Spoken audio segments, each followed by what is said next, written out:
If you enjoyed this video, remember to leave a like and subscribe to the channel. With that being said, hello everyone, welcome back to another video.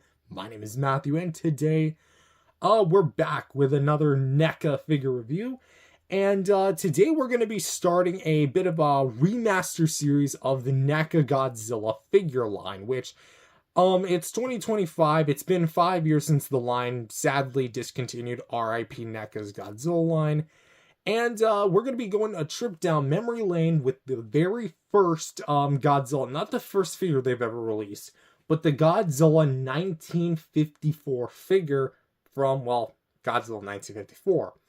If anyone does not know, this is based on the first ever Godzilla film, which debuted in Japan and was pretty much a huge success.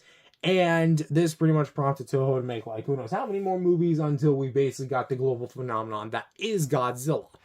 So, that said, this was more like a more darker version of Godzilla before there was the aliens, before there was all the sci-fi stuff, before there was those rushed sequels to Godzilla vs. Kong with the New Empire and Supernova. Yes, I'm calling those out. Hopefully Supernova's better. Godzilla 1954 was essentially the very first one and pretty much laid the groundwork for what a Godzilla film should and should not be. That said, we're going to be basically just taking a look at NECA's first take on a Showa era Godzilla. And I think that actually now, as of this year, this figure is officially 10 years old.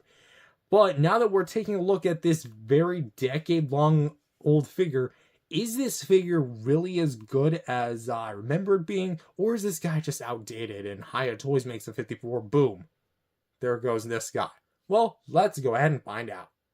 So first things first is we're going to start with sculpt and paint. Now, before I go any further than this, I want to put a little disclaimer that because this was my first figure, and I got this thing when I was like, 10, 11 years old, this figure is going to be very much in not poor condition, but definitely has a lot of scuffs and is a bit dirty in some areas. I just rinsed this guy less than a day ago, but he's still got a bit of dirt and lint on him, so I'm going to have to give him like a really good scrubbing. So just keep in mind that this isn't necessarily the most shining example of what a mint condition 1954 Godzilla looks like.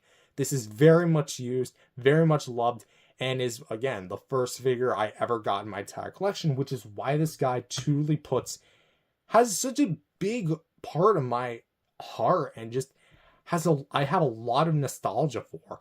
But that said, nostalgia bias aside, we're going to be taking a 2025 critical analytic look at this figure, which, for the actual sculpt and paint, I will say that this was NECA at its peak as far as its original wave of figures go. Because keep in mind, NECA didn't really release figures in waves. It was more one at a time. But for its first, I would say, round of figures, maybe it's first 5, 6, 7 figures that were fresh new sculpts, this guy was amazing of the bunch. It was super accurate to the film. For the actual face, we actually have a lot of nice detail, all the bumps and cracks and crevices with that black base with the blue washes, which is going to be a huge reoccurring theme this time around. For the itty bitty nose, we actually have quite a bit of detail there that kind of goes up. Just kind of realizing it looks like a rocket or a certain genitalia a man has. We have the big eyebrows and then the 5 big rows of dorsal plates. Which have a bit of dust in them, which is weird because when I cleaned it off, it actually looked pretty good. So maybe it's just a big dust magnet.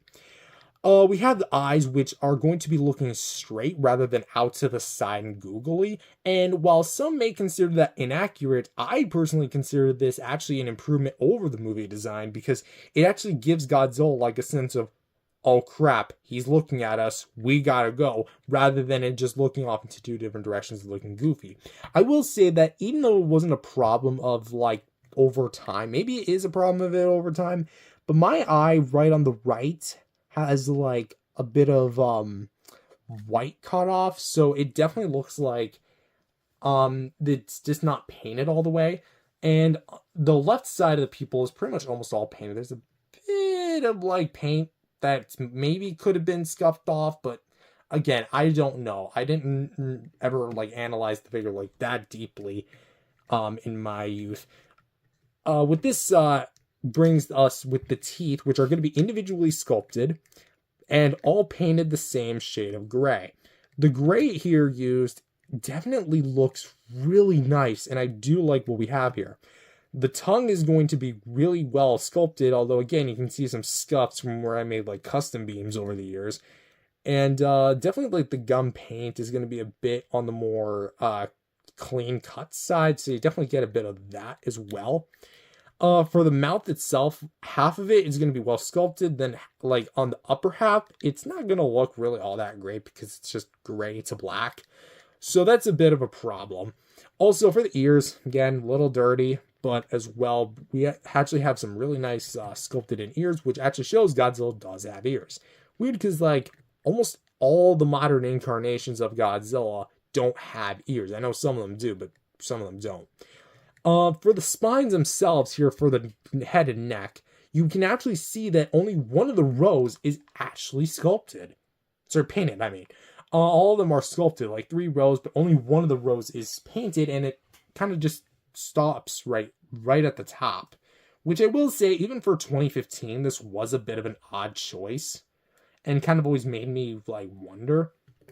I don't know if it's like this on the reissues. I do plan to maybe pick up a reissue just because, like, I just want a more better in condition Godzilla 54. But at the same time, this guy has definitely served his battles, I'll tell you that much. But for the neck details, again, we have more of the bumps and crevices coming down with the blue wash. Of course, the dorsal plates here do look nice. What I appreciate about it is, spoilers for articulation, but when you move it, there's actually a dorsal plate that goes inside of the neck sculpt. So here it almost looks seamless in the sense of it like being a single row of dorsal plates. Then when you look down, there is another row. Granted, it does sit a little low because it's rotating it, but I think if you can get... No, it doesn't have that barbell style joint. It's just a singular joint, and whatever. We'll talk about the articulation letters. But we do have a lot of nice folds and wrinkles. I love it when they actually add the folds and wrinkles, so it actually looks like the suit we see on screen. We're actually going to talk about the dorsal plates straight up because there's really nothing too crazy going on with the dorsal plates because keep in mind this was NECA's earlier works. But for the dorsal fins, we actually have some pretty decent paint and sculpting. The sculpting looks pretty one-to-one with what we see in the actual movie, although the movie fins were definitely a bit bigger and puffier than these ones. These ones were definitely more with the intention of making them like less bigger so they can probably fit in the packaging. Plus, they are going to be made of like a very pliable, flexible rubber. So they can warp pretty easily. Plus, they can scuff into each other, which is also like how this Godzilla figure is aged over the years. So yeah, we have like a crap ton of scuffing, mainly on like these 3 bigger fins, but the smaller fins were also not immune to that. But for the paint we do have here, we actually have a black getting base with gray like accents like at the tips. So when they actually like put them together, I will say I kind of wish there was a better gradient, but to my knowledge on the reissues that I've seen online, they actually have a better like gradient transition. So at least NECA did bother to go back and fix it. But we do have a lot of like nice like this almost looks like sand and desert, like how it's all dried up. It almost looks like that, even though this Godzilla's anything but dried up. But we do have a lot of nice dorsal plates, and it does look really nice. Going to the front here, where we do have more like that, the folds, the chunkiness, the detail, the black wash, or the blue-gray wash on the black base, it looks really nice. And then here we have like the shoulder, where we get more of the bumps and crevices, the grooves, and the scaling. Looks very nice. And especially like for the hands, where yeah, of course, they're still scuffed to heaven, hell, and back. But they do look really nice, and I love the way they appear here. And just look at the way that they are painted, although, again, they are scuffed. This is why I'm planning to not replace, but just get better versions, more in-conditioned versions. This hand is a bit less scuffed, which almost makes it look like it's new, but it's not. I wonder why this hand has more scuffs than this one.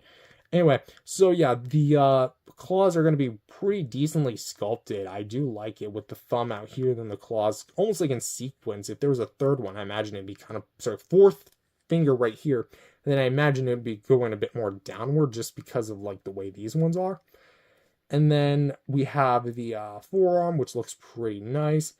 Yeah, more just less the same kind of detailing. Again, we have some like a lot of dirt and gunk. I really don't remember where this is from because again, it's been like a decade. I can't really recall what's been in which part of the day and then how much I brought this guy out. Because this guy's been on a lot of adventures throughout the years. You can literally go back to my old catalog of videos, mainly like in the Amber's Godzilla show. This Godzilla plays the role of an adult Manila.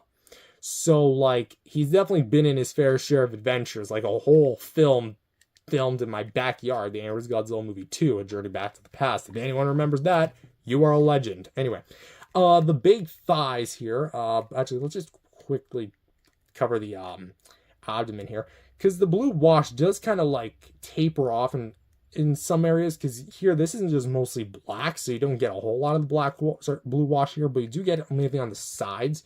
So maybe that's a bit of a bad thing for some. I personally don't mind it because it looks like in certain lighting conditions like it has really not much. Unlike the NECA Kong where you can actually see that pretty well.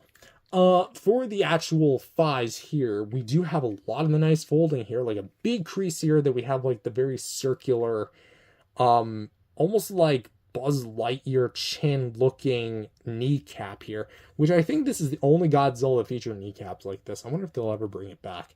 Anywho, yeah, more folds in the skin like that. More parts of the knee that are really well done. And I do like, again, just look at the overall like detail work on this thing. It's really nice. And for the feet themselves, shockingly, they don't have as much scuffing as I thought they would. Like you think they would for a kid that would roughhouse with this thing. Me. But yeah, the feet do look really nice and they look very big, very bulky. And I like the way they look here, especially the underside. They actually bothered to give this thing detail. Maybe not as much as like the more later figures, but they do have detail nonetheless. 2014 made China. So I guess I was wrong, but I could have sworn this thing had a 2015 release. Maybe it was sculpted in 2014, but because of how long it took for NECA stuff to be approved by Toho, because keep in mind at the time, Toho didn't have direct contact with NECA. It was NECA going through WB, going through Toho. So it was like a company in between trying to do like translation and such. But anyways, here we have the very interesting tail, which I will say, as far as the tail itself goes, this is probably the most dated part of the figure, given the fact that the more recent figures, i.e. the more later half of the figures that were released up until NECA's end of the Godzilla line, were more longer, they were more prehensile, they had a lot more joints, and they, almost all of them, ditched the bendy wire. This guy is one of the more earlier figures, so as a result, it's a lot more shorter. And I guess technically speaking, doesn't really meet the whole 12-inch requirement as this thing was marketed by. But that said, we do have the paint and sculpting here for the dorsal plates, which at the very least are all painted to the very, very, very tip of the tail. So you can see that. Underneath, kind of carrying that blue wash with like the little holes in there. I got some gunk in there, so there's why. We do have some segmenting, so we have few segments there, and then again, spoilers for the articulation, this whole piece is made of rubber, so out of the package it's just going to be like out of this. So but the blue wash does carry pretty well. Why are you not focusing that well, camera?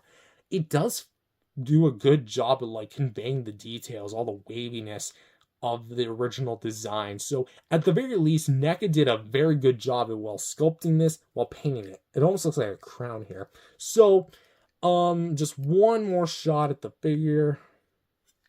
There you go. And also, I think I forgot to talk about the bottom of the jaw. There you go. More folds and creases, detail, and blue wash. So really, I feel like as far as sculpt and paint goes, I have a pretty interesting thought. If I could judge this based on NECA's earlier output, I would honestly say that this is probably the best looking of the bunch. It has a really nice amount of paint, a really good sculpt, and it, honestly, again, probably aside from 2014, because that literally used the CG files. Keep in mind, the old Godzilla films, like 54, had men in suits, and they can't scan the suits anymore because they've either deteriorated over time or completely lost.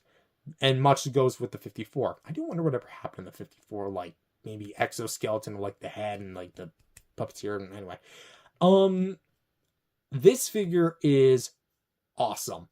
If I judge in that manner, yes, it is awesome. It's really, really good. And I would honestly say it's almost perfect. If I judge this thing now in 2025, which is the point of this video, I would say it is pretty good to awesome. It's a little less, but it's still very, very good. Its sculpt is very accurate, although proportionally, I think the tail could have been a little longer and the dorsal plate's a bit puffier. And I definitely think that because of this thing being so outdated and it's been at my mercy for who like knows how long, it's definitely seen its fair share of battles and it's seen its fair share of days, probably when it's in the packaging, and I was just like, oh no, I'm about to change this kid's future. This figure, it's still really good. Its blue wash gives it a nice vibrant effect that's not just black and white, and actually gives this thing more personality to it.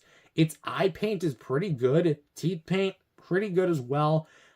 It's again not just black and white, but several different shades of black, white, and gray. And that's what I really appreciate about this thing. So overall, for sculpt and paint, while it's not NECA's best, because I definitely think that as far as the shading is concerned, that's ultimately where this figure kind of drops the ball, especially like the fact that there's really not much painting at the back of the head nor neck. I'm gonna have to say it is a 7.5 out of 10, because like as far as the 2025 scaling goes, yes, 7.5 out of 10 for the sculpt and paint. Not the greatest in 2025, but for 2015, this was awesome. If there was something NECA was always great at, it was always articulation, or at least when the articulation functioned. So for that jaw, as you saw previously, it can open and shut. So you can close it and open it about that far. For the first head joint, we can look up about that far, down about that far, can look left and right as far as the tilt, and can go a full 360 degrees. For this neck joint, we can go down about, straightening up the head about that. I'll look down about that far, but the two joints can go like that. Look up about that far, so still pretty much just straight ahead. Tilt left and right, and can rotate a full 360 degrees. For the shoulders, we can go out to the side, go in, and can pretty much ball joint all the way through. A little stiff just because of the way that it is sculpted. We actually have a swivel hinge here at the elbow, so we can go. Yeah, I do need to give this thing a better cleaning. Probably gonna just douse this guy in like warm water and then scrub him. We actually have a swivel hinge here, so that looks pretty nice, as well as a hinge itself. I used to actually comment the fact that this was a ball joint. No, it's not. It's just a loose swivel. That's as far as like the peg itself can rock. So I thought it was a ball joint. No, it's just a swivel hinge. This is a ball joint here, so you can rotate that. This was before the swivel hinges were brought in for the hands. And then you can actually kind of grasp in the fingers, which actually kind of looks like he's clenching his fist and like about to punch something, which maybe not would fit the 54 Godzilla unless he's like deliberately punching a building. But for the Showa era Godzilla, as far as like the one that can like punch and kick and such, that fits him. Even though this is technically a Showa era Godzilla, it's not the Showa era Godzilla you think of as far as the late 60s to 70s. For the waist, also I would like to mention that the thumb does not move, so it could limit your posability. The waist joint here, probably still the best on any of the NECA Godzilla. So for the waist, we can go down about that far, up about that far, to our left about this far, to our right about that far, and can rotate pretty much a full 360 degrees. Because the spines are made of rubber, you don't have to worry about them like breaking each other, but you do have to worry about like paint scuffing. For the legs, we can go a full 360. Wait, can we? I don't think we can, actually. I redact that. it's almost a 360-degree movement. It's very close, but you can really get like only like, I don't even know how that much that would be, but so you can go out to the side, swivel pretty nicely, honestly. Hinge at the knee, and then straighten out, swivel there, and then a ball joint here at the foot, so you can swivel and pivot a little bit. I think this foot honestly has a bit more room. Even then, it's still been always kind of a bit stiff. My goodness. And then here at the tail, we have a 4 ball joints. So ball joint here, ball joint here, ball joint here, and a ball joint here. So you can go down, up, to the left, and to the right. And then from here to here is going to be a bendy wire. And actually, I would just kind of like to say, in case you all haven't noticed, my bendy wire is actually broken. Yeah, I don't know what happened, but a few years ago, apparently I broke it, but it's broken somewhere around here. And I can tell because this thing does not want to bend any more than here. And then I could actually rotate it a bit, and then it would actually kind of like get the pin stuck at like a downward angle. So I prefer to keep it like this, where it looks a bit more neutral with it slightly swerving up in the air. So this whole piece of rubber is definitely going to be on the more pliable side. So do keep in mind that that rubber wire could like poke out. So with that said, do I at least think that this figure is good in terms of articulation? Yes and no. Well, mostly yes. What I mean by this is, again, the whole date factor kind of does come into play a bit. Because while this is technically consistent with the other NECA Godzillas that they put out for 6 years, I feel like that's also a bit of a problem because the NECA Godzillas have changed as far as like head range, neck range, waist range, tail range, and leg range. Let me bring in some examples. The 62 Godzilla had really nice head movement. You could actually make it look up a little bit and you can make it look down. Arm movement, little stiff. Waist movement didn't even exist at all. Leg movement, good luck even trying to move that thing past the sculpting point. But its tail movement was really nice. NECA's Godzilla 2019 featured the same articulation that you found on the 2014 figure, just with some additional pieces like the hinge joint at the wrist and the tail movement being all ball joints as opposed to bendy wire.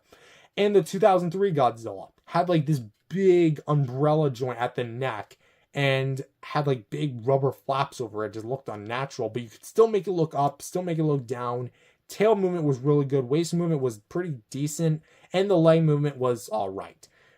This figure is kind of in more on like more seeking towards, I would say, as far as the meter goes, a bit more towards the positive end as far as it goes, because the waist is done really well. Legs are pretty good for what you get for a 54 Godzilla, because keep in mind 54 never really moved his legs.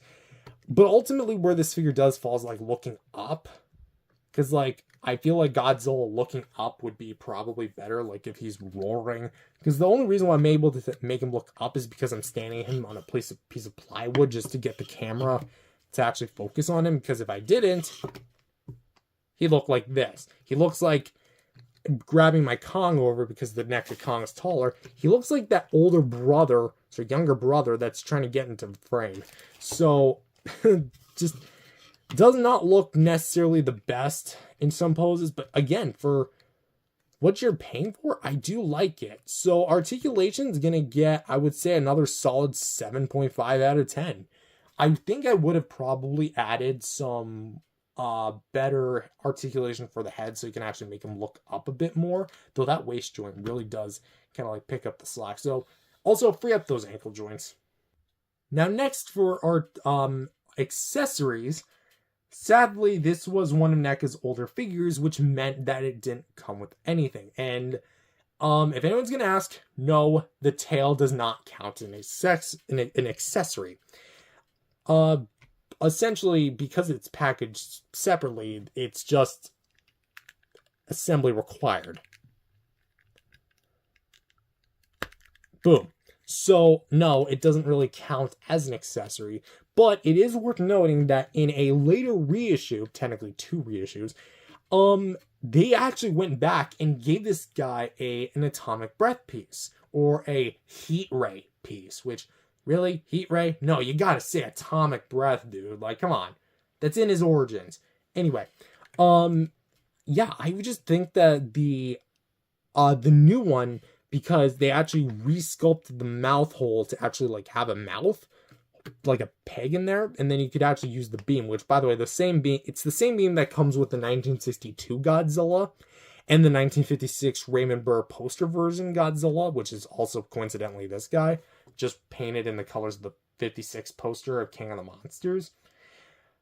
I would say that is definitely worth mentioning, but it's not this original version. I don't own the reissue, and I probably won't own the reissue for quite some time, just because there's some other figures I want to get. Plus, I also have to pay bills, so, like, I'm not that kid anymore. With that said, I don't know, I'm kind of struggling how to really talk about accessories here, because I don't own the accessories, but it's just worth mentioning and throwing in. And also, I feel like this also is a perfect time to talk about size comparison, because I can't really do that, because if you have not watched my Kong review, I'm away from it, and I only really brought these two just so I could actually start this more classic line of reviews on the sidelines while I'm currently away from home, which, again, he's still on that piece of plywood, but together they actually look pretty nice. Fitting, because there's a new Godzilla Kong movie in the works. Supernova, anyway. But yeah, that's my personal consensus on the size. I think that overall, when this figure first came out, it stood shoulder to shoulder with pretty much all the other Godzillas, albeit proportionally a bit larger. I think at the time it was the largest NECA figure they've been made up until the later Heisei Godzillas, like the 89 and such. But I do think that this figure was still a very nice addition. It was a lot bigger than some others, but it fit in just right. So this is, honestly, as far as the size goes, the most just right figure. And so, what do I think of this figure? Well, two ways I can look at it. One, nostalgia. Two, on its own, critically in 2025. Nostalgia-wise, this figure is flawless. Not really, but it's flawless. I've had so much fun with this thing over the years, and I'm ready to continue making more memories with this thing. But as far as the critical factor of this thing goes, this figure, yes, it's outdated in a lot of aspects, but it's so cool to go back to, just because this was NECA's first take on a Showa Era Godzilla.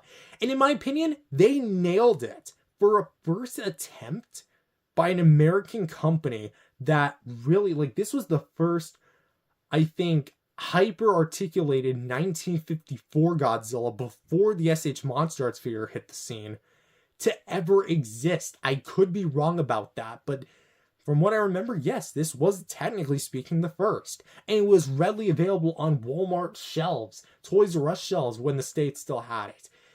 Right there for $20, you could go in and buy this thing. But on the aftermarket, is there better options? For the 54 in specific, I don't really think there is.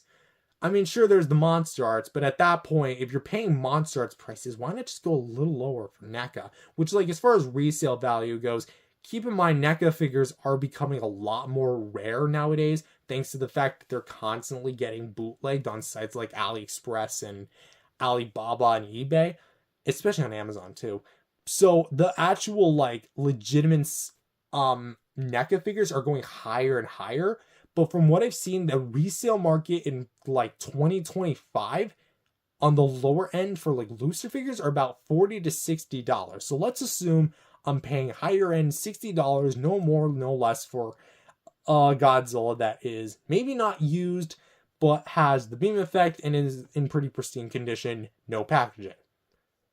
I would say your mileage will vary, but I would actually pick that up.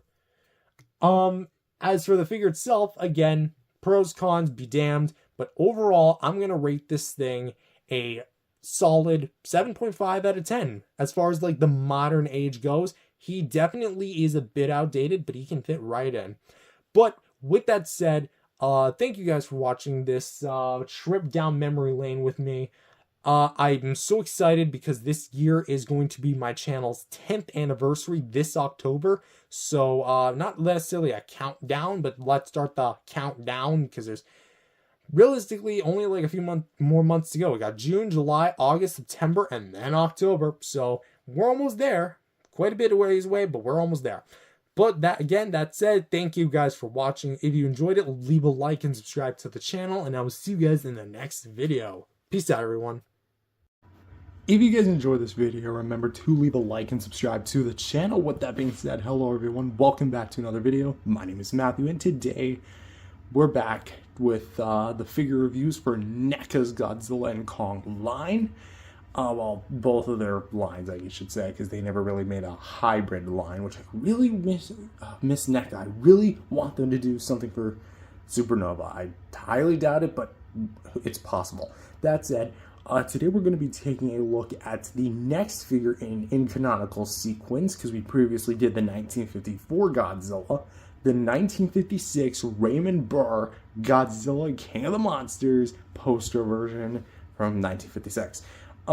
This is going to be based on the movie poster to that specific movie, which is going to be an Americanized version of the 1954 film when they brought it to American cinemas 2 years later, under the title Godzilla King of the Monsters, not to be confused with its 2019 counterpart, which is the sequel to the 2014 film, also just called Godzilla, which is a reboot of the 1954 Godzilla.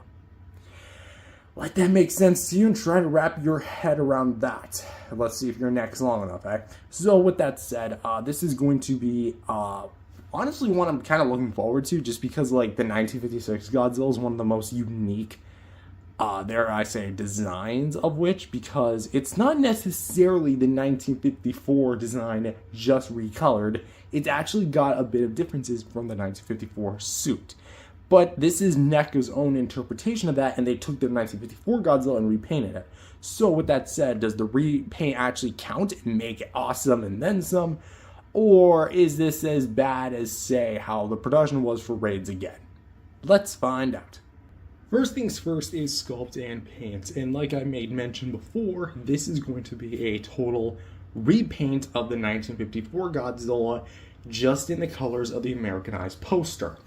And unlike my 54 Godzilla, this guy's actually still in pretty good condition. There's a bit of scuffing mainly on his dorsal plates, but that's to be expected. Just because, again, I've had this guy for at least a few years, almost like 5-6 years, which, oh my gosh, I remember the day I got this thing. I did an unboxing of which, so I guess there's that. But as for this particular design, again, nothing is going to be really changed for the sculpt and paint department, so I'm going to be a bit more, sculpt department.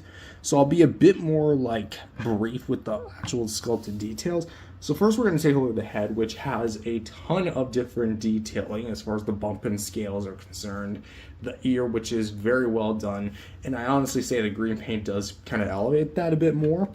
The actual like dry brushing on the face is now a kind of like a lime green, which I wouldn't really say it's a dry brush, it's more like a wash this go around, but definitely elevates the details from the more charcoal black skin and the more darker green skin, which is reminiscent of that of the Imperial Godzillas, which is funny because this design came out 20 years before the Imperial Gojis hit the shelves. I think actually 30, because I think the Imperials were released in the 80s. But anyway, going to this figure, the head on this guy is going to have the standard eyes that are looking more towards the front as opposed to the sides of this go around. And they look pretty good. Unlike my original 54 Godzilla, this actually does look a bit more cleaned up, and I do like the fact that the pupils are a lot more centered and circular. That said, if you want to be like technical as far as accuracy goes, it should actually be pointing more downward. I mean, you can technically do that with the head articulation to no one's surprise, but the eyes should actually be more painted downward. So maybe they could be considered an inaccuracy, but it was technically inaccurate the moment they used the 54 suit. But that said, we have the massive brow, which has dark green to light, kind of like a lime green. And then again, back to the face, more bumps and ridges. The nose, which looks really well done. Opening up the mouth, which, yes, the mouth is on a hinge, but we'll cover that in articulation. I find the way the teeth are painted kind of weird, because We have the top row's teeth, which is mostly all painted. Actually, it is all painted. Be a little bit basic. And we have the bottom row teeth, which we only have like 1, 2, 3, 4, 5, 6, 7 teeth on this side, which are painted, but not so much this side or this side. I don't know why they did that. My best guess is when you're actually inserting everything together, it's supposed to cover, but the beam doesn't really do a good job covering it. So I don't know why they did that. And it's like that on all production units, so there you go. Now the dorsal plates. They're going to be made, at least the ones here, are going to be a red, the middle row, and then the outer rows are going to be green. Which I guess technically, so to speak, they did fix this, because my main complaint with the head was just that the dorsal plates, only one row of them was actually painted. So technically this has been averted. Yay, but I kind of would have liked it if all 3 rows were still that like orange pink color. So again, I get that's a nitpick, but I'm still going to complain about it. Of course, we also have the black in between the rows of the plates, so that's good to know. We also have some more black on the ends of there, and then more green dry brushings along the sides, which actually do look fairly different from each other. This one has more, this one is more than this side does, so it actually kind of gets like a bit of color variety going a bit. So moving down to the more torso area, we actually have like an M shaped here, so maybe that's like Raymondber or Monsters, King of the Monsters. Of course, that's not really meant to be an M, but it looks like an M. Of green here, so we have the dark green, then the light green kind of washing off and tapering off here. Then this whole big section, we have more of like the scaling. You see kind of like folding down and like the folds in the suit what would be. And then you have more like the light greens. So again, it does really look like an illustrated poster, which is exactly what this Godzilla was supposed to be looking for. We have the dry brushing for the lime green here, making a return on the forearm. And then here we have the, I think it's actually supposed to be going like this. So yeah, because he does hold his arms like that. Almost like, I don't want to say like Shin, because Shin didn't exist. But almost like what depictions of dinosaurs were like back then. And then you have like the blue wash that actually does make a return in certain parts of the figure, because it's not on all parts, but you can definitely see that the blue wash is there. So it definitely couples that up, followed with the claw paint. So essentially, all these units are just 1954 Godzillas, just repainted. Interesting.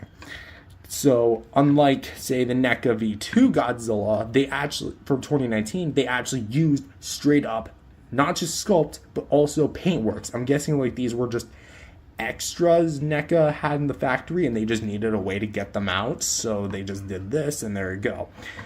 We have some really nice, well done paint here, as well as the claws that are kind of like highlighted by the green paint, and it just looks really nice, especially like down here when you have everything like extended.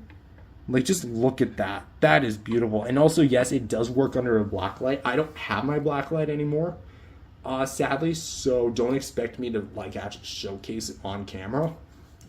But again, for this side as well, the blue wash does make a return. We can see the painted claw paint, which honestly kind of looks weird at not being scuffed to hell and having it back, so definitely a bit on that side. We're going to talk about the dorsal plates here, because I might as well. The dorsal plates are going to be completely unchanged as far as sculpt is concerned from the original 1954 Goji, but the sculpt itself has definitely at least been improved somewhat. I don't bite my tongue on it, but the rubber feels a lot more sturdier, and it just feels a lot better quality. I could be going insane, but after a full weekend of handling the 1954 Godzilla, this is definitely... it definitely feels different, because for the base, we actually have the black making a return, and then we have a dark ruby red, and then like an outer pink. So it definitely has a lot of color gradations and variety, and it just looks really cool. I love the way that these fins are painted. If NECA was ever good at one thing, more towards like the ends of their Godzilla line, it was painting the dorsal plates, and they knocked it out of the park. Of course, we had like the 3 bigger ones, and then everyone else is just a bit more smaller, just to showcase it on this side as well. That looks beautiful as all heck. So moving down to the leg, the very, very meaty leg, we have the more towards like around here, the folds and the creases in the skin. Then we have the dry brushings on each side. And then, of course, the base green of, the darker green to the black skin. For some reason, losing my train of thought there. I have a little bit of red paint there for some reason. I guess because, like, of course, it would be from the dorsal plates, but how did something from here get to here? Whatever.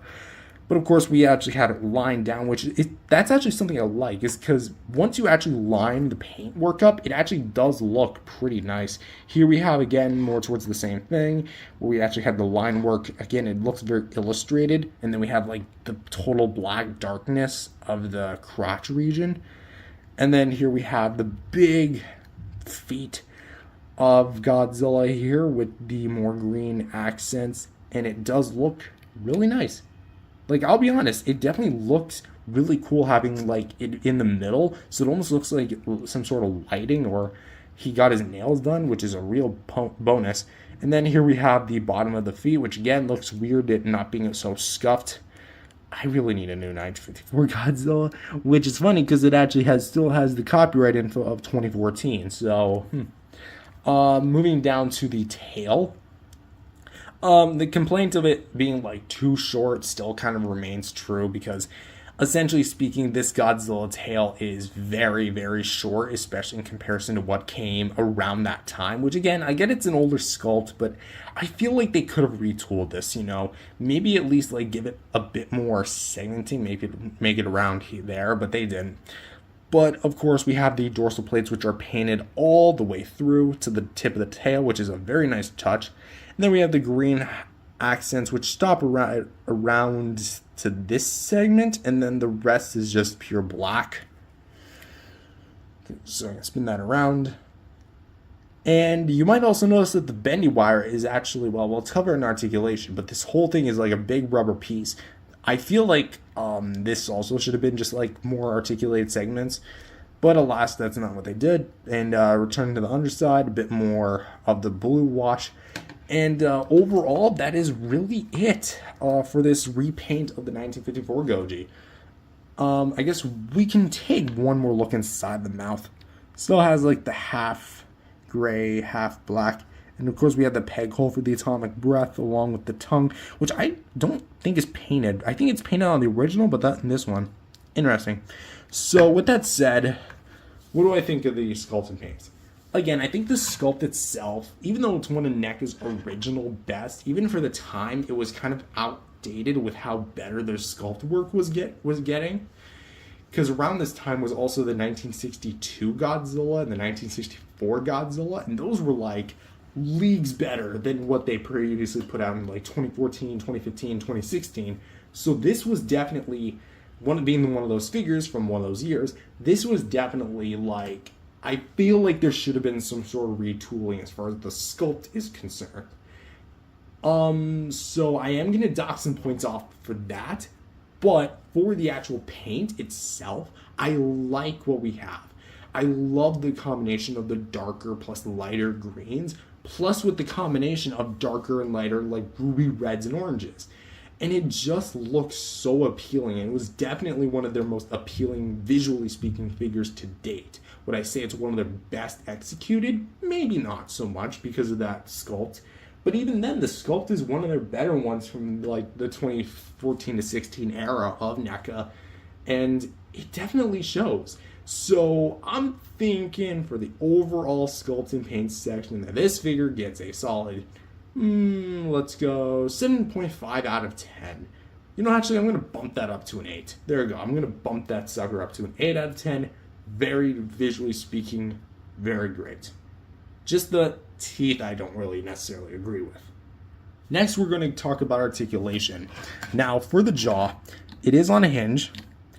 And you might notice that it has a bit of an underbite. Yeah, apparently they placed the jaw like too extended, so yay. So you can open about that far, close it about that far. For this head, that will close the jaw, we can go down about that far, up about that far. Can rotate side to side. I'm not going to do a 360 because I don't want to scuff the paint more than it already could be. But we can do a 360 and tilt.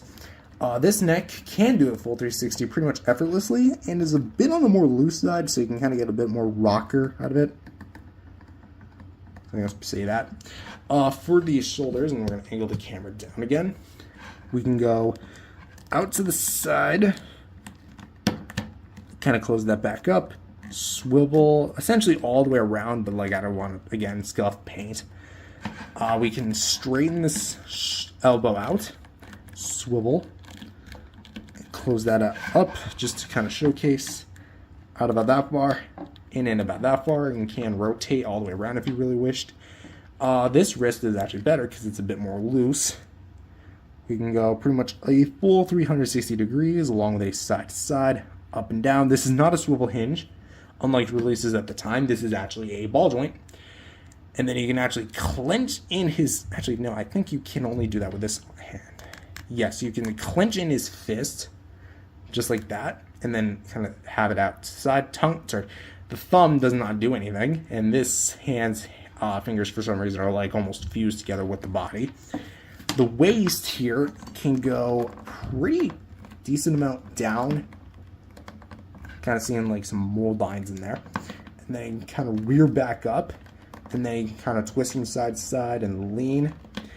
Although do keep in mind, because even though the fins are going to be made of like a rubber, they are going to be scuffing against each other if you keep doing if you keep brushing them into each other. So there is that to look out for. The waist can go pretty much a kind of like out to the side and splits a bit, and then you can kind of do a 360. Actually, no, I don't think you can do the 360 with the 54 Godzilla. Never mind. Can you? I'm gonna say no, just because I don't trust that beyond that angle, which is weird because I've had this figure or the original figure for 10 years now, and then you can ankle it at the knee, hinge it, there, and then you can swivel ball joint here at the foot, so you can go there, and then up and down. And then here for the tail segments, you can go 1, 2, 3, 4 ball joints of tail segments. And from here to here is pure bendy wire. So admittedly, again, the articulation makes a return from the original 1954 Godzilla. And even then, it wasn't necessarily the most expressive. But at the same time, I definitely feel like they could have retooled some of the articulation. So, considering the fact that this would be, technically speaking, the second time that NECA would be returning this mold, I would honestly have to say that the articulation gets a 7 out of 10, just because I feel like, even though it's very posable, it could have been improved a little bit better. And that wrist, because, again, the fingers, even after all these years later, it's still kind of stuck, so I don't want to mess with that so much, so... yeah, I feel like 7 out of 10 is a bit fair. Yeah, 7 out of 10. Next up is accessories, and we're going to talk about the big poster thing in a bit, but for the actual beam effect, which is going to be reused from, chronologically speaking, the 1962 Godzilla, because that came before this one, but it's going to be casted instead of a white, a more yellow plastic with some... more orange highlights for the tip, and it looks very flame-like. So you have this part of it, which is where the mouth goes in with some teeth divots. Trying to find it. There you go, right there. And then you can kind of see where it tapers off a bit more upward, and then kind of goes back down, and then all the flame stuff. And then the more goes, the more warmer it gets. So there you go. You can see that there's no peg hole, which is good. But to insert it, you might recall that throat hole. There you go. That's not on the original, by the way. You're just going to want to insert it in. Make sure it's at because it's a half circle, make sure the flat slide is facing the bottom. And then you can actually insert it in pretty nicely. And of course, now you've got Godzilla recreating the poster with his atomic breath. Now, for the atomic breath itself, I'm going to be honest, over time it has warped and then kind of sunken. But as it stands, this is actually still a very nice looking piece. So is the warping necessarily an issue? I think it could be, depending on how long you keep it in there. Because if you have nothing actually supporting the beam, then yes, it is going to warp, and then it's just going to continue like bending at the mouth. But the beam itself is very well done, and I do like the beam. So I would say plus for the beam. What about that card piece? The big fold-out poster. Unfortunately, I don't have it anymore. I haven't had it since, I want to say, 2020. The reason being is because, it was in the box, and I didn't really have any place to put it at the time, so I just placed it in the box under the assumption that I could just grab it whenever I want. However, during the last time we moved, we actually had, I had all my Godzillas in boxes, I should say, in a garbage bag, and not intending to throw them out, but to bring them with me, someone actually mistaken it for garbage, and then just threw it out anyway. Understanding why, understandable why, because it was probably my dumb decision of putting it in a garbage bag, but come on. Really? Like, I would have to actually go ahead and buy a new Godzilla 56 entirely just to find a new poster backdrop, which at that point wouldn't be really worth it. That was my fault, don't worry. But back to my old videos, you can actually go ahead, which I'll link in the description. You can actually see that it was a full-on card piece, and you could actually like cut it out, and it was very cool. It recreated the poster. The only thing that was missing was the movie logo, ironically enough, so there could be that. But with that said, I definitely think that the accessories for what you did get were actually very nice, and I think like, oh man, I missed that poster display. That would have gone so well in this year. So with that being said, I'm going to rate the beam itself. Actually, no, I'm going to rate both of them. So I feel like the beam itself, warp, sure, it can warp. Very well done. I feel like there could have been some more wash down here a bit more. Like more towards up here than just down there. So I guess I'd have to put like a 7.5 for the beam. And for the cardstock cutout, I'm going to actually have to say that'd be a 8 out of 10 because it's just missing that movie logo and it would have been near perfect. If only it wasn't so damn big. So, but overall for the two accessories, I'm going to have to say 7.5 out of 10, just kind of meeting it down the middle. So, for some size comparisons with some other 1954 Godzillas in the 6-inch scale, here he is with the NECA 1954 original release Godzilla, the one that I first got all those years ago and I previously reviewed, and the Bandai first Godzilla from Bandai America from 2009, that specific version. And what I will say, removing this guy from the equation a bit, what I will say about these two in specific is, I definitely think as far as the articulation and fluidity goes, I would still give it to the original over this one. There's just something about this one that just feels better to move than this one. However, I will definitely say that the mold and the sculpt and paint has definitely been some degree, not like retooled, but definitely improved in some way, shape, or form from this guy. Because remember, it's kind of all down to the paint. Necessarily, and as I've mentioned with the tongue, yeah, this guy's painted, this one's not. So there is that also to throw in. But overall, if I had to choose which one I actually prefer of these two Godzillas, I would actually... that's a hard one. I'd have to decide off camera. And here he is with a fellow NECA Godzilla Kong figure. That being an illustrated King Kong from the famous Monsters of Filmland magazine cover. And it's so cool seeing these two together because they're NECA's own interpretation of Godzilla and Kong in like a funky color scheme filled with reds, yellows, blues, and greens. I mean, technically this guy has blue, but it's not necessarily part of the color gimmick. So it's really cool seeing these two on the shelf together. If I had to choose which one's honestly the better like repaint, I would actually say this one over this one, just because like it actually utilizes its paint more than this one does, being more upper body. Sure, the lower body has paint, but it doesn't really do a lot with it, and discuss that in the review. So with that said, is this figure really awesome and then some? I'm gonna say yes, because not only is this a funky repaint from what's essentially one of their first Godzilla figures, but it's also just a very fun figure in general. It's very much playing around with the gimmick of it being based on the 1956 movie, and it also just utilizes it with the cardstock piece. I wish I still had that, but who knows? It very much utilized it, and I'm really happy that NECA actually decided to make something like this. I really wish they would have done more poster variants of their Godzilla figures, like a 2014 poster, like all red and everything, kind of like what Monster Arts did with their box set of the 2014 movie, because they had like a figure with it, and then it was like all red, and I really wish they did more of these. But say la vie, this is the only real like poster version we got, if you don't count the King of the Monsters one.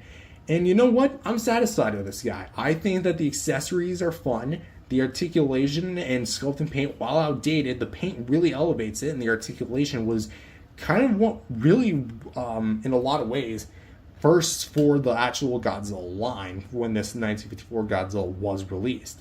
So with that said, I'm going to rate this figure having a final score of, drumroll please, an 8.5 out of 10. So I feel like that's a fair consensus. So with that said, thank you guys for watching. If you enjoyed this video, again, remember to leave a like and subscribe to the channel, and I will see you guys in the next video. Peace out, everyone. If you guys enjoyed this video, remember to leave a like and subscribe to the channel. With that being said, hello everyone, welcome back to another video. My name is Matthew, and happy June, everybody. Yeah, already June. I don't really know how else to say it. June, summer is officially here. I know I said the same thing about May, but it's official. Like, there's no turning back now. So with that said, for the start of the month, I know we previously just put out the poster version of King Kong. Well, not the poster version, the illustrated version, I might add. But for this video, we have the next Godzilla figure in sequence, because we're both going Godzilla Kong. And in this one, we're doing the 1962 Godzilla from Godzilla vs. King Kong. Oh, I'm sorry.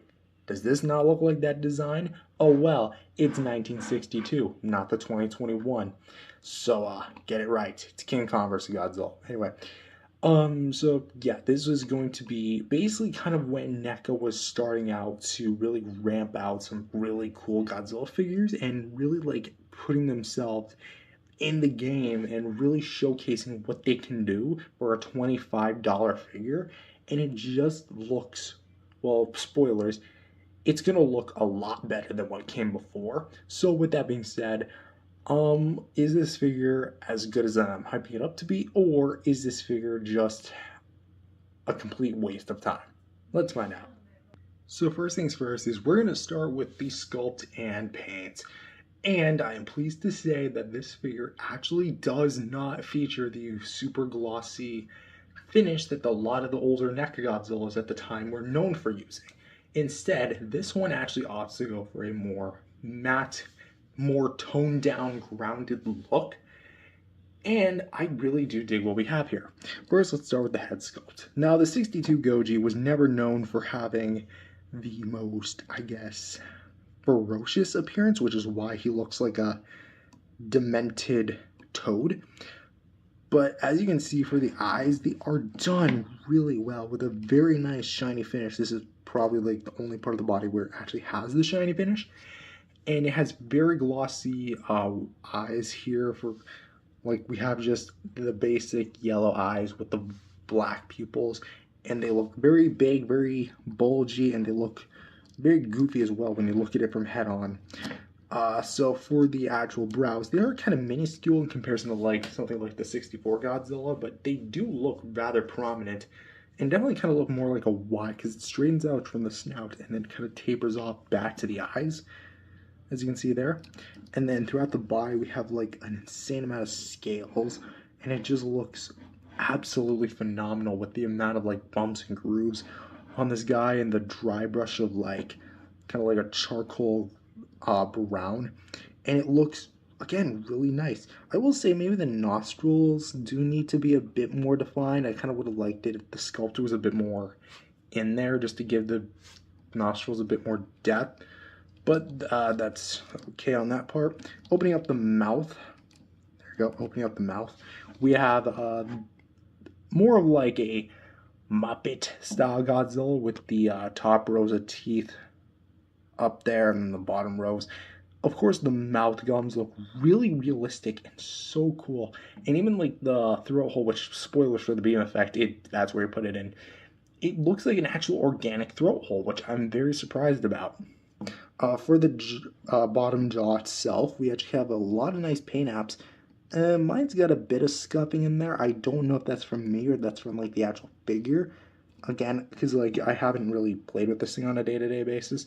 But you can just see that the tongue does mix well with the hinge, and it looks just absolutely not seamless, but seamless.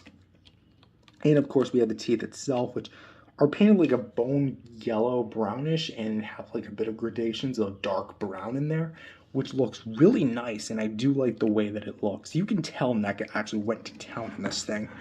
Next, we actually have the neck, which going down here, well, kind of just to look at the top of the head, we have all the dorsal plates, which are kind of more painted like the standard brown color. And then here we have all the neck segmenting, where we have more like soft dish textured at the neck, and then we have more of the bumps and grooves of the more sides to the back of the neck, and it looks really cool. I love the way that it has it with all the brown washes in there, and bottom of the jaw, because I don't really take a look at them for some reason. There you go, you can see. And yeah, that kind of wraps up the head. Moving on down to the more torso, shoulder, abdomen area, we can actually see that again, the dry brushing and very well sculpted details do make a return. Here we have more like a, almost looks like a vest, not because of like color transition or anything, but you can definitely see like because like where the arms cup or the posability, it just kind of looks like a funky little vest. But anyway, going back to the detail work, phenomenal. Chest is a bit not as defined as say like the torso, sorry, the crotch region, I guess, and the shoulders, but does have a lot of that dry brushing, which definitely cements it to be very well done. Just kind of give you guys a bit of a, I guess this would be a 180 look at it. So yeah, for the actual shoulders, we actually do have a lot of nice crisp detail coming down it, and you can just rub your finger on it and it feels a lot more bumpy and a lot more texturized than something like the 54 Godzilla we took a look at previously. And kind of goes down, tapers down to the actual forearm, which by the way has that dry brushing still making a return. And then here we have the palms, which just to give you guys a clean look, we actually have a lot more sculpted details with the actual palm. And the finger claws do make a return as far as the actual paint is concerned, and it looks so cool. I love the way that they did it. It actually has shading where there is shading, and it actually has depth to it. It actually has detail when you run your finger on it. It's very minuscule, but very cool nonetheless. And just to briefly show this one, because the hand is in a slightly different pose, and you can get your Godzilla 62 to do this. Got him. So anyway, back to the actual body. We will go back to the dorsal plates, which mine are a bit chipped, as you can see right here. I don't actually remember how that happened. I'm going to be upfront and honest, because I didn't really roughhouse with this thing, because this is when I was taking better care of my figures. I say that and I like broke my freaking Titan Godzilla. Well, I didn't break it, it was an accident, but that said, these fins are just beautiful to look at. We have the frosted white tips with the center brown washed centers, and it just looks so cool and honestly really accurate to the film. I would say that maybe like they're a bit more puffy than how they are, but then again the 62 fins had pretty puffy proportions, so maybe it is accurate. It's been a while since I watched the original King Kong vs. Godzilla. We have the outer rows of fins, like 1, 2, and then 3. Like, you can see what I mean by them being big old puffy fins. And then just going to the other side where it's not as badly chipped, but still decently chipped. But again, probably something that some repairs can't do. They look very dirty and very cool to just overall look at, which, by the way, these are made of a more rubber type fin, so there is that. And here we have the big meaty thighs, which, oh my gosh, I honestly can't believe how well detailed these things are, because again, it's just one of those things where you rub your finger on it and it's done like so well. It's also pretty hard as well. Like, this is definitely some sort of like art plastic used. But as you can see, like, all the bumps and crevices, all the intricate little details are caught fantastically in this thing. And then you can actually see like the different level of details with the lower legs. Not so much with the kneecaps, like they are here, but they're not as like defined as say the 54s are, like in proportion, but they still look great nonetheless. And we have, of course, the 62 Goji's big 3-toed feet with a bit of dry brushing as well with shading. And again, they just look beautiful. Here we have the bottom of the feet. Mine's actually a bit, I never really noticed this. I have like a big mold line. I wonder if it's like that on every unit. I'd have to buy another one to see. We got NECA 2018, yada yada, peg hole. And then going down to the tail, which this was actually when NECA really started like cooking with the tails. The paint job is all the way through to the tip. And all the dry brushing is just done so amazingly. Here's the underside, if anyone's wondering.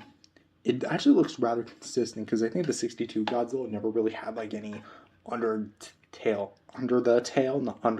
sans undertail, details to it, but it does have some really nice sculpt work for the top of the fins, as we can see here.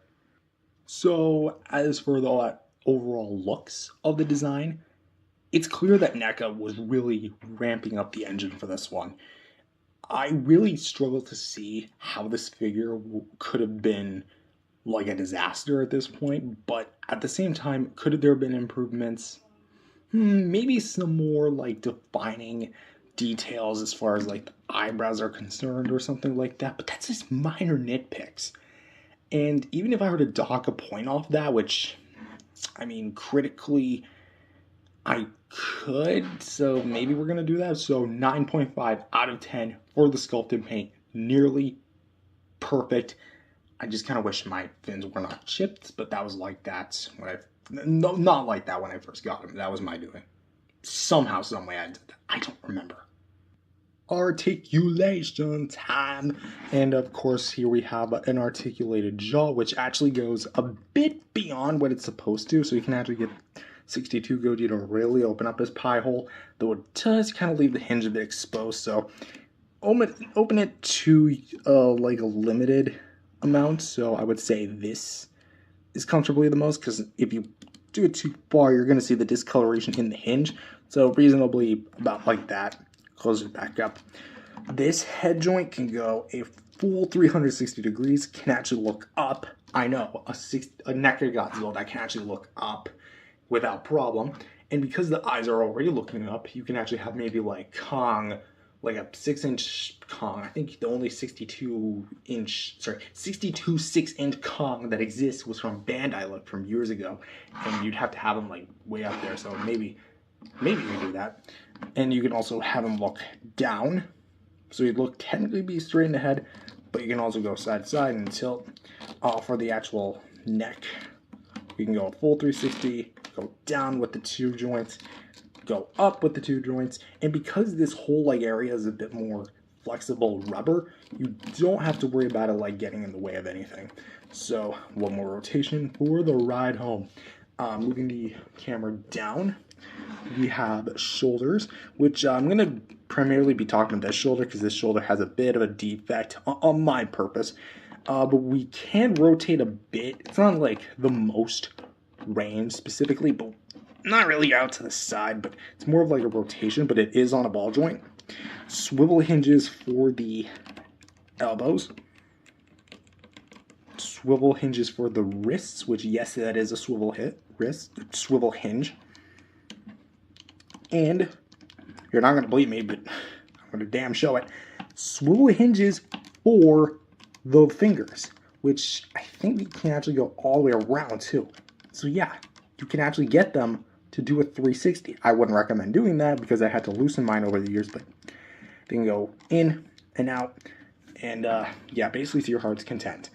Now, unfortunately, this is kind of where the excitement temporarily ends, because the waist, what you're seeing is exactly how much you're getting.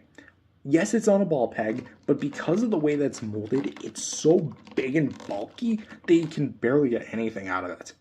So that is going to be a bit of a problem. Same thing goes with the legs. Unlike previous NECA Gojis, you could actually only get a very limited rotation because of the way that it's sculpted, because it's made to look like the suit. This big wrinkle in the suit, or the design, kind of hinders it when you actually go to rotate it. And you can't really get any...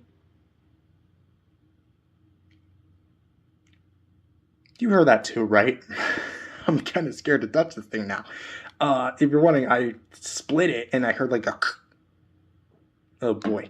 But yeah, you can't get any split motion. But you can get a hinge. It's very mild, but you can still get a hinge. And of course a swivel. Ball peg at this foot, actually, because I had to glue that foot back in because of the constant pegging on. I know this guy's been through a bit of wear and tear. But you have 1, 2, 3, 4, 5 beautiful ball joints here for the tail. And you can go bend it down, bend up, swivel, swivel. And yeah, there's no bendy wire. So this was, I think, the first NECA Goji to actually not use the bendy wire, if I remember correctly, chronologically speaking. But this was honestly like a beautiful change of pace for NECA. As far as like the actual like final thoughts for the articulation, it's good. It has just about the same amount of posability as the original figures did, say except for the tail.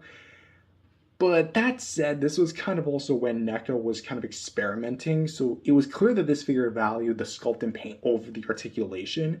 So that's kind of where NECA put most of their money towards, because it's clear that some of the joints don't have as much clearance than others do, because the neck joint is definitely engineered differently than something like the waist or the hips.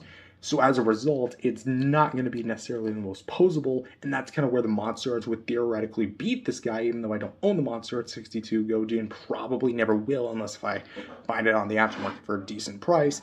But that said, again, sculpt over articulation, I'm going to have to give this guy maybe like a 7. So tail's good, head's good, arms are decent, waist is non-existent, legs are non-existent. So, I mean, the feet are there though. So yeah, 7 out of 10. Accessories, and what do we get? Beam effect. Yeah, the tail does come disattached, but that's technically, so to speak, not an accessory. So what's actually an accessory is going to be this beautifully done original sculpted beam, which, by the way, is going to be reused for the 54 reissue and the 56 Godzillas. I don't remember if any other Godzillas use this beam, not counting bootlegs, so there's that. But to actually summarize, this beam looks amazing. It's going to be sculpted in a white plastic, translucent plastic, with a more eggshell, not really eggshell white, but like a milk colored white dry brushed over it. So it definitely is definitely accurate as far as the idea of what they were using, because if you don't know, they were using things like sprays and fire extinguishers and smoke machines to create like the atomic breath look. But there is a bit of a problem here. It's the wrong color. It's supposed to be blue. Even in the 62 movie, it was blue. So I would advise, if you really want to, just maybe take like a blue wash to this thing. But that said, healing him up. The throat hole I was talking about. You just put this long thing in the mouth, as you do, and then you shove it in there. And you have your Godzilla 62 firing the atomic breath. Admittedly, it does look cool, but over the years, this thing has kind of warped, which is why I don't want to put it in the mouth for long periods of time.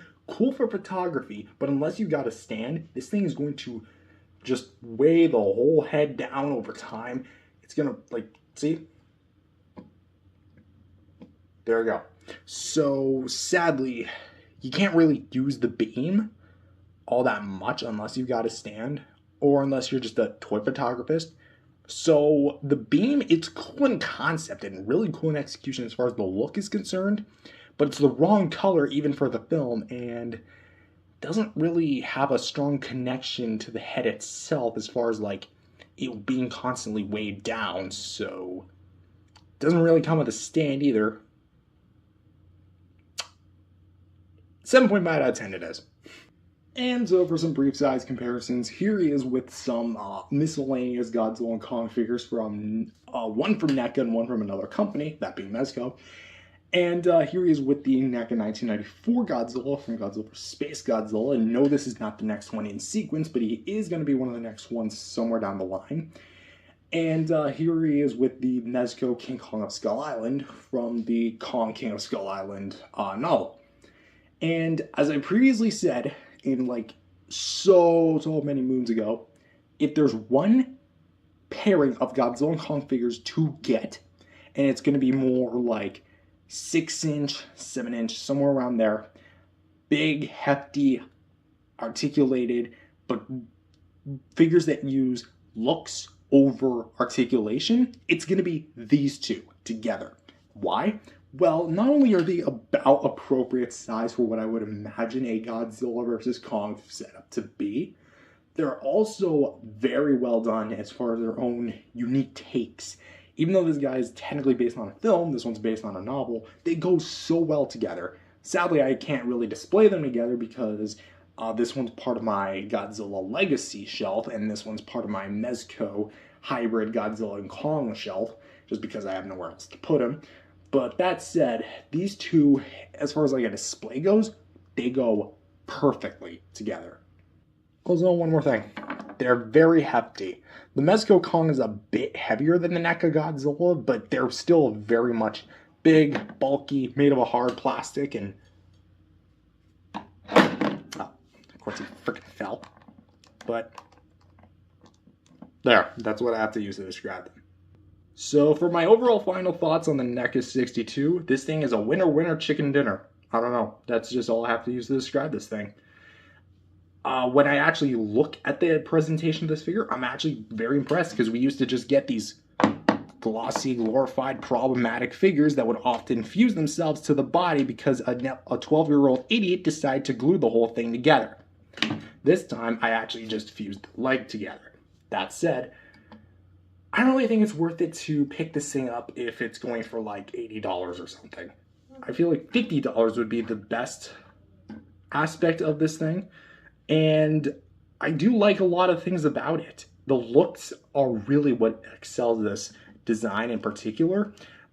But I definitely do think the articulation could have used some work. Again, it was more something that valued looks over posing. And I feel like that's also kind of what bit them in the butt a bit. So your mileage will vary. So I feel like an overall final rating for the 62 Godzilla is going to be a 8.5 out of 10. A nearly great figure, but the articulation just needed a bit of work. That said, thank you guys for watching, and I'll see you guys next time. Subscribe, and I'll see you guys next time. Repeating lips. If you guys enjoyed this video, remember to leave a like and subscribe to the channel. With that being said, hello everyone, welcome back to another video. My name is Matthew, and today we're taking a look at the last Showa Era Godzilla figure that NECA released in their 6-year run with the line, the Godzilla 1964 from Mothra vs. Godzilla, not to be confused with Ghidorah the three-headed monster. Officially, this is the Mothra vs. Godzilla design because the box literally said it was. I don't have the box anymore because it got thrown out a while ago, but here we have the 1964 Goji. That said, I'm pretty excited for this because not only do I have a very fond memory of it going into a collectible store, picking this out, and then walking out, it was just a lot of fun to play with even at the time. So revisiting this figure in particular is going to be really fun for me. But with that said, does it hold up to my current standard of figures, or is he just going to be plunged right back in the ocean like where he did in the film? Let's find out. So first up, we're going to take a look at the sculpt and paint. And I need to make mention that while technically, so to speak, it's not necessarily accurate, to that I say, unless you're using a CG model, it's not going to be accurate regardless, because unless you literally have the prop, you 3D scanned it in all the colors and such in like perfect lighting, then you're basically going to have to work from scratch. And even then, all of it's not going to be necessarily 100% accurate. Even the monster at 64, I'm pretty sure was inaccurate in some ways, though it looked almost like a spitting image of what you saw on screen. But that said, we're going to take a look at the NECA figure here, which for the NECA sculpt, it's actually really well done. Keep in mind this was one of their more recent figures. I think this one came out in 2019, if I remember correctly, and I picked this up in like early to mid 2020, before they discontinued the line. And this figure is really well done. I'm loving what we have here. For the head, we have all this immaculate detail with all these different bumps and grooves for the face, and it just looks so amazing. We have like the individually scaled bumps and grooves. Like, this is honestly care what NECA did towards their end of the line. Like, this is what we could have gotten it had they continued it. For the eyes, they're going to be a bit more on the simplistic side, but still done really well. I should really trim my fingernails. We have some gloss over the actual eye, along with a pupil, a bone yellow-ish iris, I guess, and what appears to be mascara. Even though Godzilla did have some sort of like shading around his eyelid, it didn't look this intense, and definitely again kind of looks like mascara, so depending on how you look at it, it could be like that. And now that I'm seeing that, I can't really get that out of my head. So apparently I got an emo Godzilla now. Interesting. All we just need is some very long hair. I do wonder if there was a Godzilla with hair. Anyway, so for the eyebrows are going to be done in this very glossy lighter gray in comparison to the more charcoal gray that's used on the rest of the body. And from here, it actually does look a lot like the 64 Godzilla, which maybe this was the reference point and they just had to like sculpt the rest of it here, which might make mention, again, there's more smoothened out, and then you get all the detail more towards like the top area, and it just looks really nice. Speaking of the top area, we can see that the first row of fins are actually sculpted and painted pretty well. Also, if you're wondering what this like purple, bluish stuff is, that's actually part of a ornament I had that was kind of like disguised as Mothra, and I like put her on here because I didn't have a Mothra figure at the time, and I'm about to sneeze. But you can clearly see that the gray here very much shows, and it's a bit not metallic, but has a little bit of a shine, which is definitely an added bonus. And also you got like all the different like line bumps and grooves, and then also the folds in the neck, which would be the suit. Not noticing any of the holes there that act as the gills, because no gills in nature look like that, but then again, that's just their way of saying that's how Haru Nakajima would have looked outside of the suit. Anyway, inside the mouth, because he can't open his pie hole, spoilers for the articulation, it's not a particularly large mouth, but he can definitely fit at least a few dozen pies in there. That said, it's done really well. I still think that the 62's mouth is done a little bit better than the 64's, but that said, on its own merit, it is very much smaller, but very much great for what you get. The top of the mouth, let's actually kind of twist the head around. We do get a bit of detail towards like the top of the mouth, where it has like the gums and everything. The individually sculpted teeth, which are going to be more like flexible, not so much like flexible, but definitely made of a flexible-ish plastic, kind of malleable a bit. So there is that to also point out. And they are going to be painted a kind of like a bone yellow brownish color, so definitely wear down over time. And the mouth definitely has like a very solid red look to it. I will say that I wish that the red had a bit more like variation, because maybe like the tongue could have been like a darker shade of red. That would be cool. And also, I kind of wish that the hinge was also painted just like the 62 Godzilla, so we could actually like fit with the tongue, because it's kind of plainly obvious that there is a hinge in there, but at least with the paint would have disguised it a little bit better, so there is that to point out. Next, we're going to take a look at the torso, which has a lot of nice bumps and grooves and with the details. It actually has the midsection slightly painted more, which, thank you, NECA. Thank you so much for at least including those highlights, which I love, by the way. A little section down the middle kind of looks like a exclamation point upside down, but hey, there it is. We have all these like different bumps and grooves with the actual skin, with a bit of dry brushing as well, because there is a bit of a wash.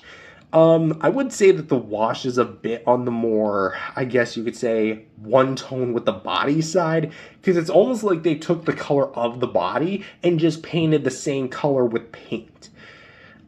So in certain lighting conditions, it's not going to look like as great as it could be, so there is that. But the sculpted details, again, are immaculate. I'm so happy that they went this more like detailed route instead of making it more like glossy like the older figures were. For the claws, they're gonna be individually painted and sculpted. You know the rest. It'd be weird if they weren't. Of course, they're in the standard like hands to the side, doing that pose. Which for the actual claws, mine's got a bit of scuffage, just a teensy bit. Mainly on this finger. I don't really notice any other scuffs on this one. Just trying to look. Yeah, it doesn't look like I got any more scuffs than that. So yeah, I'm pretty good. With that said, again, the painting on them, I will say, it leaves a little bit to be desired. I kind of would have liked if they put like a wash on them or some sort of like highlights or gradation, because it does look like they just painted it on and called it a day. So I will say, just because this is a more recent NECA figure, i.e. 2019, more towards the tail end of their Godzilla line, and they did do shade on things like the 62, I will kind of dock off points for that, just because, yes, it is minor, but they were perfectly capable of doing that. And plus, they added dry brushing to the rest of the body, so why not add some sort of like dry brush or wash to the claws? So next, we're going to take a look at the thighs, which the legs in question are not as big and bulky like the 62 Goji, but are definitely still bulky nonetheless, and are very, very big. So the leg actually sits a little bit higher than I think it was on the initial movie design. I could be wrong about that. It's been a while since I watched Mothra vs. Godzilla from 64. But that said, the actual feet, or the actual legs in question, are still very well detailed. You got the folds in the suits, particularly right here, and of course ridges right here, which I love when figures do that. They don't just go for a realistic look. They actually try and replicate the suit itself, which props to NECA for at least including the folds. We have all the scaling detail, which goes down, and of course the kneecaps, then down to the lower legs, I guess. And of course we got the feet, which are going to be about the same as the claws on the hand claws. Basically painted, but they are very well sculpted. As far as like the actual detail on the bottom of the feet goes, nothing too crazy. Very mellow detail here. We do have the copyright info, this little square piece of info, and then the peg holes, which NECA has made stands for their figures in the past, and also they're not as big and bulky of feet, if you're wondering, so good luck trying to fit any slippers in there. And of course, we're going to take a look at the tail here, which we'll talk about the spines in just a sec. This tail is, I would say, very well and very good size. It's got a lot of nice segmenting here, as you can see, with all like the different lines that are going through it. And of course the dorsal plates, I will say the dorsal plates here aren't as well painted as they are here, because it like you start out really well painted, get a little iffy, and then go back to really well painted, and it just kind of continues down until it ends the tail. So this little segment of tail paint definitely kind of got the lower end of the stick. And also just to show the underside, because there is an underside, you got a bit of actually dry brush wash there, which is pretty cool to look at, although it kind of gets thickened towards the last two tail segments. But yeah, there's a lot of nice like scaling detail, and it looks really nice. Now, for the spines. Are they accurate to the film? They do look like the 64 Godzilla. I think the 64 Godzilla had mildly puffier fins than this. Actually, no, that they wouldn't be puffy fins. But as far as like the actual execution of the fins go, they're really well done. They're not as flimsy feeling as something like the 62 or the 90s Godzillas that NECA released. They're actually pretty well stable, and I feel like, yes, they are rubber, yes, they are malleable, but they don't feel overly cheap. Like, this actually feels like the same plastic that the body's made out of, but because it's a bit rubberized, you can actually flex it a little bit. But for the actual dry brushing, very well done with the charcoal centers with the gray tips. Moving down like this. It looks very well done. Mine's got a bit of mild chippage, as you can see. But, of course, we also have the 5 rows, the middle row, the 2 thicker rows mildly, and then the 3 outer rows. Sorry, the 2 outer rows. So 2, 2, 1. So that's going to have to wrap it up for Godzilla. I think that's the name for this Godzilla. Thoughts? This Godzilla is definitely going to be a very, very great figure. And I think as far as like the actual appearance goes, it's definitely a bit of a toss-up between this and the 62 for my personal favorite. But that said, on its own merits, I think it's really good. It's almost a great. I'd actually say it's a great. The only thing that's really kind of dulling it down is going to be that claw paint, and personally, like a bit of a more maybe dirtier dry brush with the body. I'm not expecting them to go full-on emergence version with this guy, but at the same time, I think that it really would have benefited from having a bit more of a dirtier wash. This is very much a clean Godzilla. Not to mention, he literally emerges from the dirt, so it kind of makes sense. But again, on its own terms, on its own merit, I think it's great, so I'm going to rate this guy an 8 out of 10. Very, very well done. Time for the most, well, arguably most important figure of a NECA Godzilla, the articulation. The jaw, it can open about this far and close in about this far. Pushing it a little bit more, you can kind of get it shut. However, that kind of poses a problem because as you see, he doesn't really close his mouth all the way. Yeah, the 64 Godzilla had his mouth, sure, very much shortened, but it could still close its mouth. Because of the way the teeth are positioned, you actually have to like push it in a little bit more to actually kind of get that, and even then it doesn't really work. Plus you run the risk of actually scrubbing off the paint and scraping it off over time as you do that, so would not recommend. But for the head, we can go look up. Thanks to the eyes actually looking up, you can actually look up, probably at Mothra, down about that far, and to the left, to the right, and can rotate a full 360 degrees. For the very long neck, we can combine the 2 joints to go that far down, that far up, and then we can kind of go this far to his right, this far to his left, trying to like get everything realigned, and then come on. You can do a 360, but it's just really, really tight, really stiff on mine, so I'm not gonna do it on the camera. For the shoulders, which are on ball pegs, you can go out to the side about this far, in about this far, so not a whole lot of range there, but you can go a full 360 degrees if you do so wish. Elbows can hinge out like this, hinge in like that, can rotate. Swivel hinges for the wrists, so you can go just like this. So you spin that around, in and out like that. And of course for the fingers, which are going to be hinged this time, no 360 on these fingers, unlike the 62, because here the hinge is more on the outside and locks everything into place. So good luck trying to rotate that without breaking. Now for the waist. Let's actually kind of angle the camera down a bit. This is honestly kind of a mixed bag of a waist because you can get a pretty decent crunch with it. Actually, no, I stand corrected. That is a very nice crunch. I don't really play with this figure on a day-to-day basis. And then you can get up there, and then you can rotate a full 360 degrees, but the thing is, it's so stiff and so hard to MacGyver that you could very well just end up like breaking the damn thing. Also, do keep in mind that even though the rubber fins are, well, rubberized, they are going to scrape up against each other if you keep doing that, so would not suggest. For the hips, we can go out to the sides, go in, go a... I forget if this guy could do a 360. No. I'm going to say no.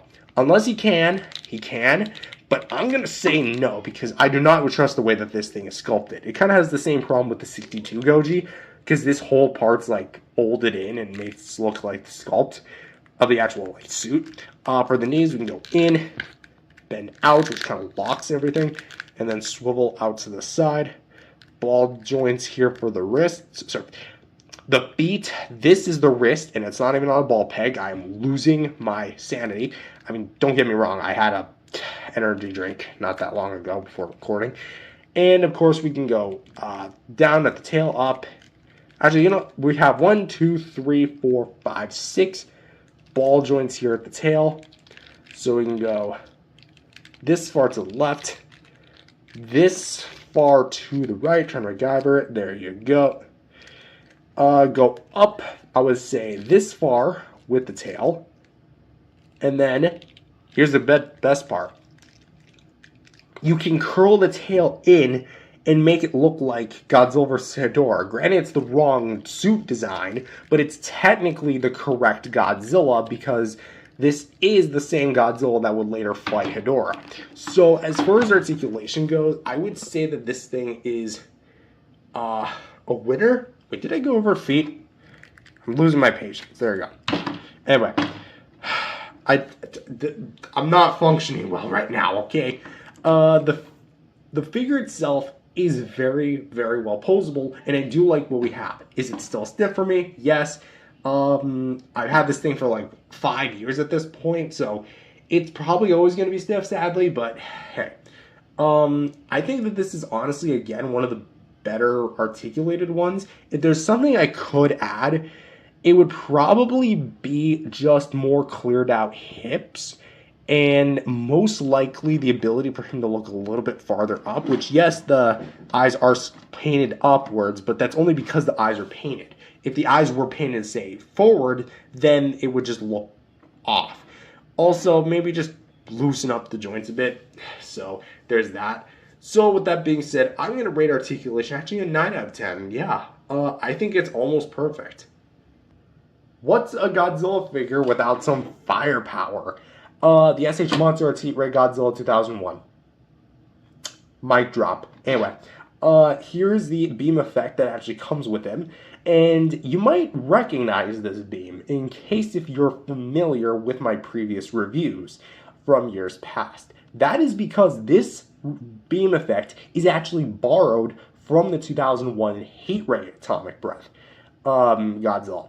The one that's like all blueberry and actually has the correct colors and not a green wash. Yeah, that Goji.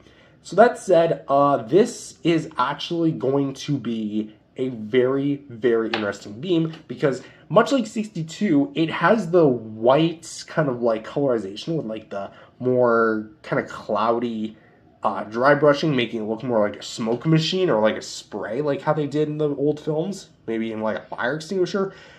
Technically, so to speak, it's still not accurate because it was blue even in the film, and even it has a blue on the box. Granted, it was the 62 design that was on the box, which is the poster, but yeah.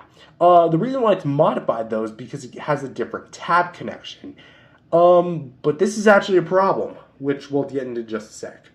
So, to put it in, you open up Godzilla's pie hole, and you're going to want to make sure that the tab, this part, the flat end, is pointing downward towards the tongue, and you're going to shut that... Of course, I freaking mess up the whole thing. I'm not editing that out. Anyways, there you go. Godzilla 64 is officially shooting the beam. So, this looks fine. What seems to be the problem? Well, two things. One, it doesn't look right. Here's the thing. Godzilla here is looking up. He's shooting the beam down. And not to mention, it's more coming from like the top end of his mouth. If the beam was more situated like, trying to get it correctly, like this would look better. Or maybe a bit more like up here. This would make more sense. Granted, he's still not looking at the beam, but he would still be like maybe looking up while he's shooting the beam. So the placement of the beam in the mouth just doesn't sit right. Also, the connection. Nothing really clicks in. Now, if you're wondering why, here's a close-up shot at the 64 Godzilla's mouth. You see the problem here? There's no peg hole. Now, you could say, oh, well, that's the peg hole itself. No, it's not, because I have tried every method in the book. I've turned it to twist, upside down, right side up, the way that it's supposed to look. And yeah, this beam is not sticking in. It rests in, but it doesn't actually stay in. So that's ultimately like a big problem here. It's clear that NECA didn't actually intend on making the beam, which actually kind of fits in line because the promo pics had no beam effect. This was not advertised with the beam until the promo pics with like him inside the box actually started surfacing. All of like the individual photography stuff, that never had the beam. This wasn't added until last minute, which is probably why it doesn't use the Showa era sculpt, quote unquote, because that would have fit perfectly into this guy's mouth. So I think that the 64 beam is great in terms of concept, but it's clear that it would never make concept stage until last minute. So in all honesty, this beam kind of sucks. In terms of like the detail, it's very well done. Like it has a very nice fireball-esque look, even though that's not really the look they were supposed to go for. And it has a very nice wash with some incredible eye details. But that's the thing. That's all this beam serves for. So the beam in the mouth doesn't really do anything. So it's pretty mediocre. You can't really use it. Even if you want to aim it like this, it just doesn't look right. Even if you aim the head down, it just looks straight ahead, not so much like this. So it can slightly hold it, but like the moment you do like anything with this, just like that, I didn't even hit the ground before it fell, by the way. It doesn't really do anything. So that's honestly why I kind of prefer not to have the beam in the mouth. I keep it beside it just for like completionist's sake, but overall, the beam gets a 4.5 out of 10. Great beam look, but in terms of actual execution, doesn't do it for me. It sucks. And just for some quick size comparisons, because I'm not planning anything too crazy, here is with the other two Showa era NECA figures that NECA made. Not counting the 56 poster version because I didn't want to grab that one just for the sake of just keeping it just for the sculpts and the paint itself. With the 1954 original release, not like the fancy poster box variant, and the 62 Godzilla that I kept mentioning and comparing him to. Which, by the way, if you're wondering like what the reissue would look like, literally this. That is your reissue. There you go. You want a review of the poster version or the big poster box variants with the new box? Take that 54 review and then take this guy where I talk about the accessory of this guy and then pretend it's this guy. Boom, review over. So we're gonna keep it at these two Godzillas, which I wanted to kind of discuss which one do I think is personally the better executed figure.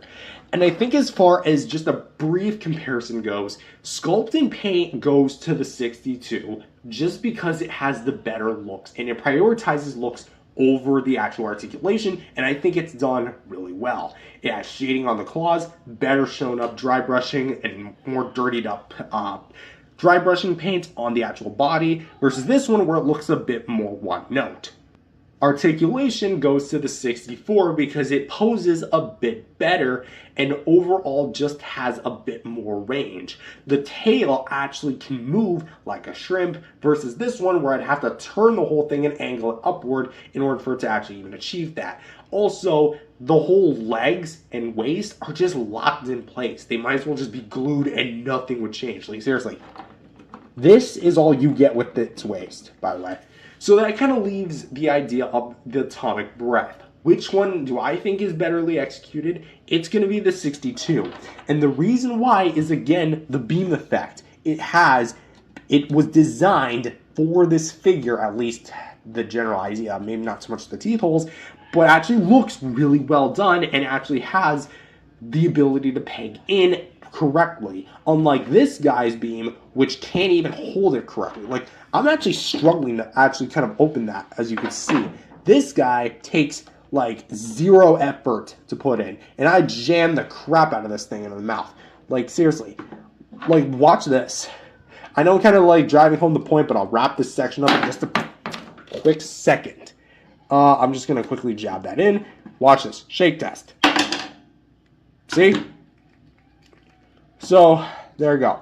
I think point has been made that the 62 is honestly the better figure.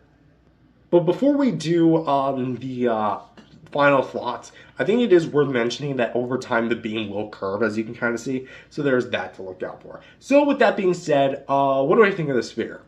I think that this figure is really, really good. And honestly, could have been NECA's best of the Showa Era line. Do I think it's objectively the best as far as like overall? I would say Articulation's definitely going to be the best of the original Showa Era series, but everything else is not really all that much. The sculpt and paint is really good, but definitely has a bit of things dialing it back. For the most part, it's really well detailed, very well painted, and has really good articulation. The only thing that really sucks is the last minute beam effect, which I feel like could have been done a lot better. As for the actual size of this thing, it's going to be, again, your standard 6-inch figure. A bit shorter than T.O.S.G, but still a decently bit taller than most of the NECA Godzillas, like 2014, 2019, 84, etc. Do I recommend him? Yes. Only for the figure itself. If you're planning to use that beam, modify it. You have to be prepared to. So with that said, I'm going to rate the final rating for this guy a 7.5 out of 10. I feel like that's fair enough because with everything I've kind of talked about, actually we're going to bump that up to an 8. There you go. Find a score, 8 out of 10. I feel like that's a fair rating. So with that being said, thank you guys for watching. If you enjoyed it, leave a like and subscribe to the channel, and I'll see you guys next time. Peace out, everyone.